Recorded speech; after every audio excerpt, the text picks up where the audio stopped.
to them, I once said to the mushroom, how can we save the world? Somebody had challenged me in a group like this. They said, why don't you ask it how we can save the world? Which I had never been, being sort of an oblique thinker. It had never occurred to me to be so blunt with it.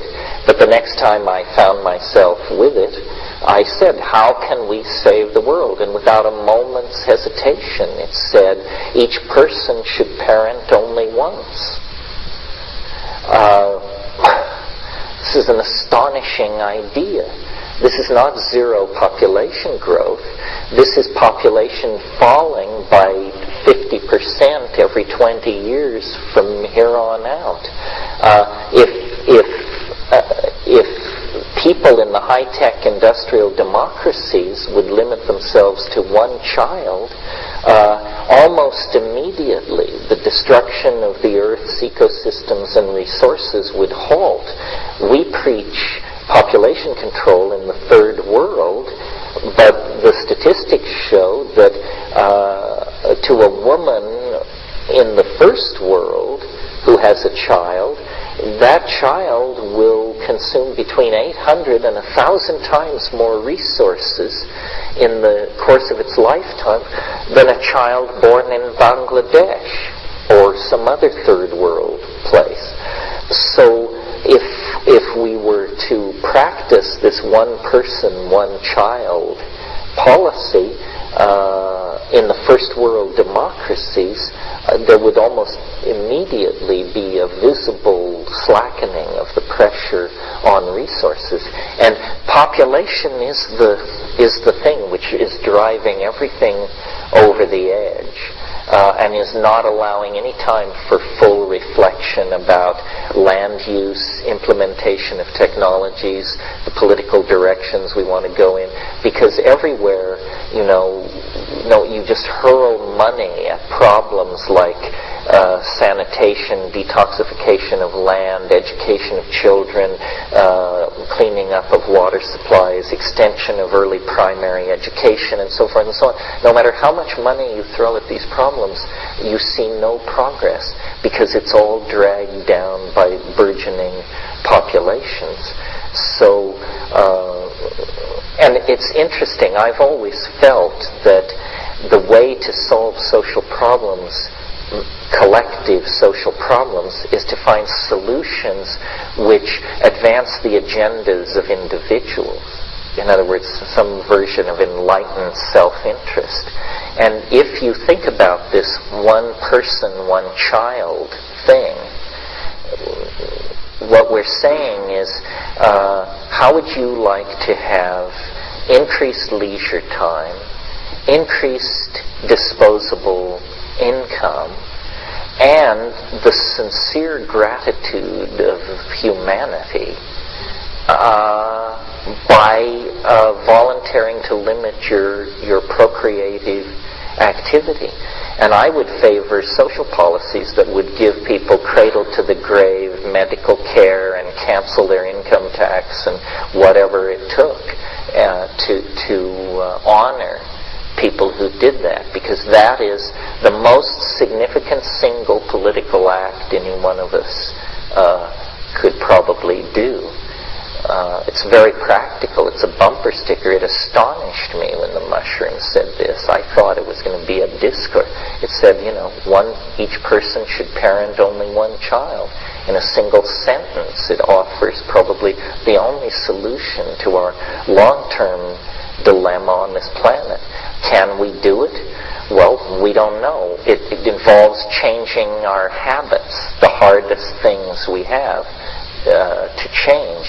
It involves injecting novelty in an area where habits have ruled for millennia and tens of millennia, our reproductive behaviors. On the other hand, as primates, we never really get rocking and rolling until we're painted into a corner. Now, China is attempting to do something like this, but of course they start from a more problematic circumstance than our own. However, if China continues to limit its population, that's the one piece of the puzzle missing from its ability to project its culture onto a global scale. If the rest of us pollute our social systems and drag the development of our economies with burgeoning populations, at the same time that the Chinese population is falling and they are bringing their technologies and infrastructure up to speed, then we could find ourselves in a very different socio-political circumstance not far downstream. Any comment on that whole idea? It's an interesting idea. I'm surprised that there is no society for it. I've never heard it discussed. Not radical lesbians, not libertarians, and I also thought when it first came up that there must be some hideous political flaw in it, that some radical feminist or somebody would spring forward and point out this appalling contradiction as to why this couldn't be done or why this was utterly unacceptable and dehumanizing. Nobody has ever done that either. People have said, the only criticism I've had of it is people have said that political power is based on population. But I argue that's not true. If that were true, India would be the second most powerful nation in the world. Well, what about France? What about Germany? What about England? So, we are not in a breeding race with the brown-skinned people of the planet. Thinking like that is crazy-making. What determines the viability of a society is the quality of life that it delivers to the greatest number of people. So I think one person, one child, those of you who haven't yet entered the reproductive phase of your life, you might consider. People have objected and said, well, but children need other children. This is arguable. The nuclear family is not handed down from Mount Sinai. The nuclear family is a late 19th century invention at the convenience of industrial capitalism. If there is a human model handed down from Mount Sinai, it's the extended family group, the aunts, the uncles, the cousins, all together in a long house or a compound. Well, we haven't lived like that in America since the 1840s. It was no way to live anyway. In 1800, the average American woman gave birth 13 times in her life. This is no population, this is not a behavior pattern we want to emulate. I think that we are sentimental, that the concept of the child is some kind of morbid download from 19th century romanticism, and that it's a morbid concept. The child in our society is symbol of innocence and victim of mayhem.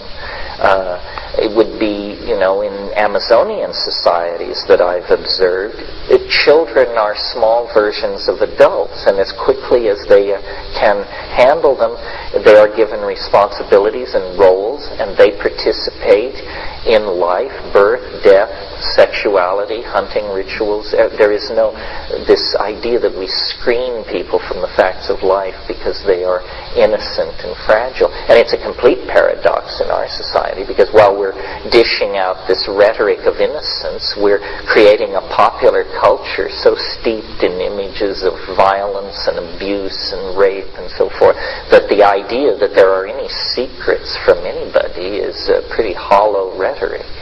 So we need to re-envision our relationship to children. They are more precious than we have tended to treat them. They are more central to our future than we have tended to admit. And our population policies, if they don't swing around to take cognizance of this, will probably derail all our best intents to build a sane and caring world. Anyway, that's the opinion of an extraterrestrial fungus on a matter of human population.